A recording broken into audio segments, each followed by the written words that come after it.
What is up, guys, and welcome back to the channel. Guys, we tapping in to something new, a little bit more of Australia. I had a few videos that I checked out from about Australia and wanted to see a little bit more, but I know I'm usually posting in the morning time on my end, but I was like, the timing is different in Australia, so y'all might see a few later on in the day on the channel so I can learn a little bit more. But I had to start checking out some Australian content because I've been watching AFL and it's been getting me excited about Australia. So definitely got to put that on the list to visit. But we finna check out Australian culture shock. 10 weird things about life in Australia. Y'all hit that subscribe button. Send down those recommendations. And let's see these 10 weird things. What's going on, guys? I'm Pete from Aussie English. Welcome to this episode today where I'm going to be talking about culture shock in Australia. Let's get into it. Learn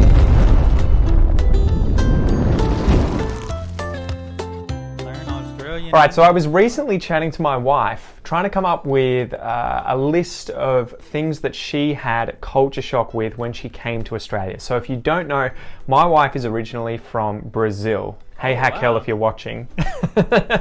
And so she came to Australia, and obviously Brazil is a different country, different culture. When she got to Australia, there were a bunch of different things that she found strange. Cultural aspects of Australian life that she found different, weird, strange. So I made a list, and now let's go through 10 of those things, okay? And let me know in the comments below if you found them weird as well. All right.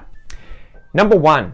Cars are incredibly cheap secondhand in Australia. So cars in Australia are actually really expensive when they're new, at least as far as I know, comparatively speaking, especially if you get into luxury cars like European luxury cars like Mercedes, BMW and Audi. In Australia, I think those are pretty expensive cars here in the States as well. We used to have the Ford and Holden manufacturers here building the cars in Australia. They no longer do that.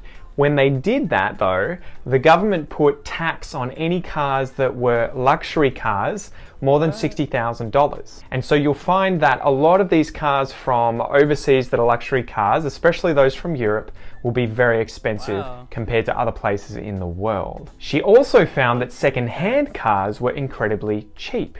In Brazil, cars, whether new or second-hand, are apparently much more expensive, relatively speaking, than they are here. For instance, when I bought my second-hand Ford Falcon that I got recently, I recently gave it away though, but when I bought that second-hand, it was about 12 years old and it cost me $3,000. When I bought my first Holden wagon, again, it was about 18 years old and it cost me $2,500. So it wasn't very much at all. So there you go. In Australia, cars, if they're secondhand, can be incredibly cheap. And I feel like cars can be cheap if you're buying a used car and stuff. Usually used cars are always going to be cheaper because there's somebody that probably already paid off, probably don't have no use for it, probably just want to sell it or something. But he is right. But I mean, nowadays people kind of overselling on used cars too. Number 2, cuts of meat. This is one that totally caught me by surprise. I had never thought about this, but the cuts of meat in Australia are very different from how they are in Brazil. One example was when I was looking up how to do Brazilian barbecues in Australia. I wanted to buy some meat and I wanted to try and do them authentically Brazil style, churrasco. I tried to get the cut of meat for picanha. Picanha is a style of Brazilian barbecue where they buy the rump part of the beef, like from the bull, right? And they put salt on it, there's fat on the beef, and they do it on a barbecue. I tried to go and get this, and I couldn't find it anywhere. I couldn't find the picanha cut of meat at any different butchers. Like, I never seen that type of meat that I went to. At least that cut. So I had to specifically ask them to get the entire part of the cow that they normally chop up into different cuts and remove that part for me to then use, because actually for them, they would chop it up and use it as porterhouse steaks, which were cut through that slice of meat, usually like this, as opposed to taking out the whole section, the rump section, and using that instead. That sounds very convenient. Just cook it right there and boom, you can chop up about a couple of steaks right there. I had no idea that the cuts of meat in Australia are very different from those in Brazil. And if you want to get the certain cuts of meat that you want to use from other cultures, other countries, you might have to go and specifically ask a butcher to cut them for you. That's interesting. Number 3, toilet paper. Toilet paper. So I was aware that toilet paper isn't a universal thing when I went to Southeast Asia for the first time. I went to Indonesia, where some of the motels and hotels would have toilet paper because I guess they were used to foreigners from the West coming to Indonesia. But a lot of the time they had a hole in the ground and a bucket of water that you would use to wash yourself. Whoa. Makes sense, but in Australia we use toilet paper.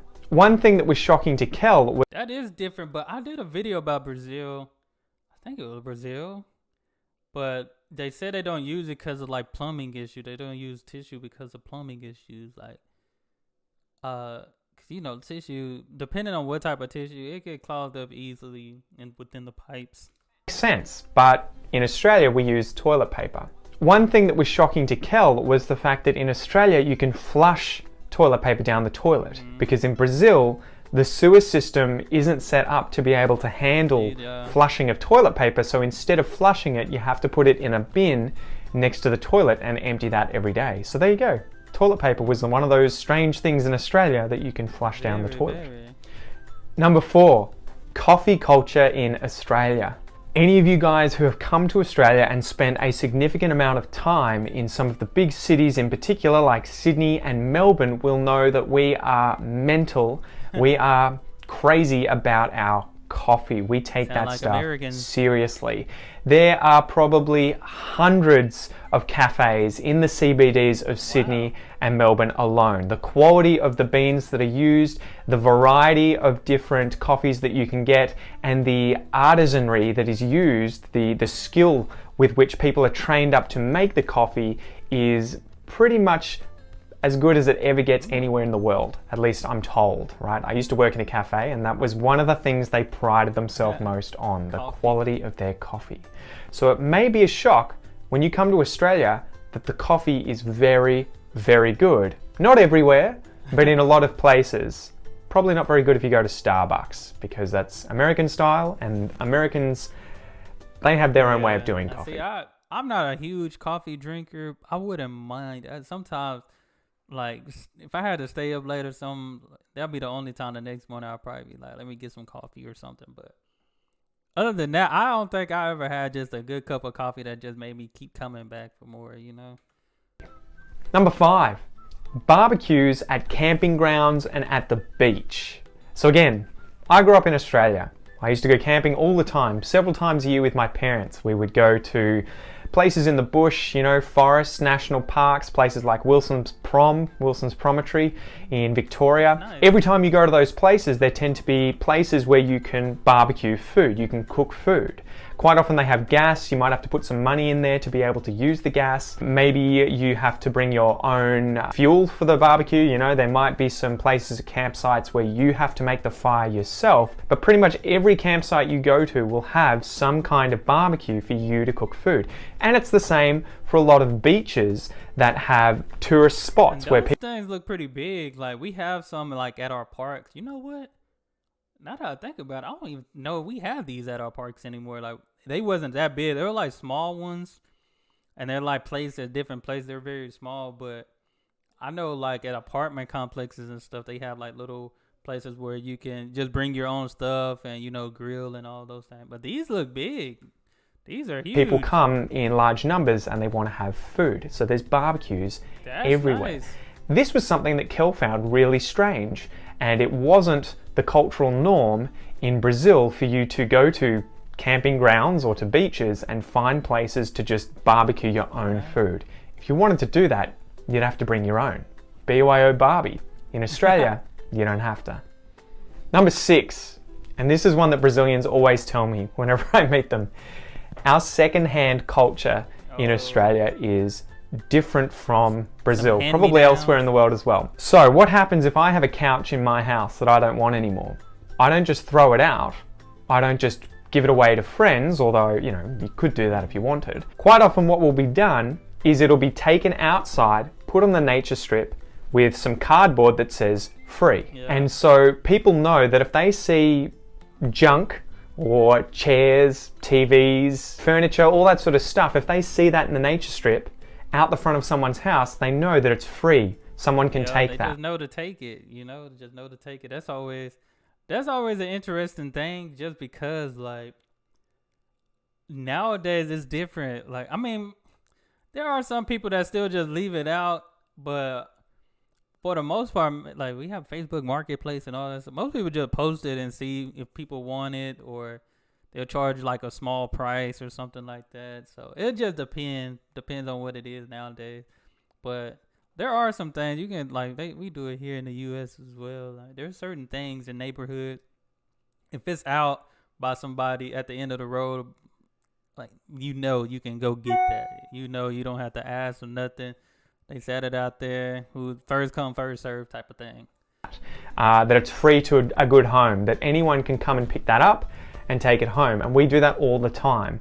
A lot of the stuff that we have in our house is either bought secondhand online through places like Gumtree or Facebook, or we've seen it on the side of the road and thought, we don't want to waste that, we want to use it, so let's just bring it home and use it. So that's something you'll notice in Australia quite a lot. When you drive around the streets, there'll be furniture on nature strips, there'll be secondhand stuff, and it's free to be picked up. Which is Number 7, drinking water from the tap. This was another one that shocked me quite a lot, because it's something I take for granted, that the water in our water system that gets brought to our houses is drinkable. You can drink the water out of the shower, when you're having a bath, you can drink any of the water that comes out of the pipes in your house, generally, right? Should be all good. That is not the case elsewhere in the world. Quite often when I was traveling in Southeast Asia, that would definitely not be something that foreigners like me should do, because we would quite often end up with sickness, end up on the toilet, riding the porcelain throne for quite a few days. That's funny. Sickness, end up on the toilet, riding the porcelain throne for quite a few days with a digestive illness. In Australia, it tends to be fine. We put chlorine in the water to kill everything. There's fluoride in there too for your teeth. So that was something that really shocked me. Wow, elsewhere in the world, you may not be able to drink out of the taps. I know that in Brazil, they quite often have purifiers for their water right next to their sinks in their kitchens. In Australia, you won't see those things. There may be purifiers on the taps themselves, or people may have some kind of equipment in the fridge, a jug that purifies the water. But generally, anywhere in Australia that has flowing water that comes out of taps, it's fine to drink. Nowadays, you can buy like those purified things at like the stores and stuff too. I noticed that. Unless it says otherwise. Number 8, and I'm totally guilty of this, leaving things unlocked. Oh man. So we live in Ocean Grove, which is a seaside town down the coast, about an hour and a half away from Melbourne. And quite often, I leave the doors unlocked in the house. I leave my car unlocked. It tends to be a very safe place. There's very little robbery, there's very little criminality taking place in Ocean Grove. Most places in Australia tend to be pretty safe, and you won't see things like massive locks on doors, grills protecting windows and doors, and people leaving their cars and their houses unlocked. Don't get me wrong, I definitely lock it from time to time when I'm going away or I'm going out for a long period of time and no one's at home. But this was something that my wife Kel from Brazil found very strange, that you would just leave doors open, or you would go to bed and have the gauze doors shut at night, which could just be opened to let air in. She would find that very strange that they would not be locked. That's something different here, because I know recently, like, we stay in a pretty nice neighborhood, pretty good neighborhood, but I know recently this year we had like one here and one in another neighborhood of people trying to break into other people's cars and stuff like that. So it really just depends. Like, it's better safe than sorry. Like you said, like, you born and raised in Australia, maybe they don't happen often, but here, I mean, it didn't happen our first year in our house, but the second year, like, it happened. So you just don't know the amount of people just going into random neighborhoods and trying to take things, Locked. And also that you wouldn't lock your car. Number 9, walking the streets at night. So when I met my wife, I was living in Melbourne, in North Melbourne, and quite often I would be busy during the day studying, and then I would go to the gym, I would go and do jiu-jitsu, I would come home, and at maybe 10 or 11 o'clock at night, I would go for a run or I'd go for a walk, listen to a podcast, and just walk around the streets. I would walk through some of the parks like Royal Park or Princess Park, and I'd be like, it's not a problem. That was a massive no-no for Kel. That was something that she would never, ever, ever do, because in Brazil, it's relatively unsafe to walk around by yourself at night, especially in places like parks where there's no light. So that was something that kind of shocked me as well. I was like, well, it's Australia. Well, it's pretty safe here. You can sort of walk around anywhere and it's, you're fine. Obviously, we have our own fair share of crime and sometimes bad things do happen to people, but usually you can walk around at night, especially in somewhere like a CBD, a city like Melbourne or Sydney, and you're perfectly safe. So that was something. I wouldn't mind walking at night over there. It's lit up and stuff, because I ain't gonna lie to you, boy, I can't see that good. So that's why I wouldn't walk at night, because I can't see good. That she found very strange. That was a big culture shock for her when she found out that I would sometimes go for a walk around midnight throughout Melbourne, throughout the parks, with music in my ears or listening to a podcast, for an hour or so, and it was no big deal. But yeah, there you go. Number 10, guys, the very last one for this episode in Australia is that there is very little rubbish or littering in Australia compared to a lot of other countries. Culturally, this is a big no-no. So I cringe every time I see someone smoking who throws their cigarette butt on the ground, because usually there's a bin within walking distance that they could just put the cigarette out and throw it in the bin. I understand why people do that, because we have the same here. Some people will see the trash can right there and still just throw trash on the ground. The same with throwing newspapers or any kind of rubbish, bottles, whatever it is, on the ground. That tends to be a very big social no-no. You don't do that. You put it in the trash. We have bins all over the country, in parks, on streets, where you can throw your rubbish out. So in Australia, littering, it occurs. People definitely litter, but it is a social no-no. You will quite often be yelled at, or people will say something if you do that in front of people, okay? So that's it for this episode, guys. I hope you enjoyed it. Make sure to let me know down in the comments below if you have another piece of cultural shock, another thing that shocked you about Australian culture when you came here, because I'm sure that I haven't included everything that is a bit shocking about Australian culture. So I'll see you in the comments, guys, and for everything else about Australia, Australian English, history and culture, make sure to subscribe to my channel, press the notification button, and also check out aussieenglish.com.au, where you'll get access to my podcast, my courses, and all my other content related to Australia. Thanks for joining me, and I'll chat to you soon. I'm gonna have to check that out. That's pretty interesting. Aussie English. Australia English. I didn't know there was a difference, but I think that's cool. But yeah, these were some cool culture shocks right here. Especially his difference was Brazil and Australia, but there are some things that'll probably be kind of in America too, or the US as well. So, but especially like the leaving the cars and doors unlocked, those type of things. Walking at night. I mean, some people may walk in their neighborhood. They might have their dog with them, might have like a little vest on that kind of, brightens up so people can see where you are. So most time people still do those things, but really just depend. But I enjoyed this. Hope you guys enjoyed it as well. Y'all make sure y'all hit that subscribe button. Hey, send me more recommendations so I can learn some more about Australia. That's all I have. Y'all be blessed, be the best, and be you. I'm out.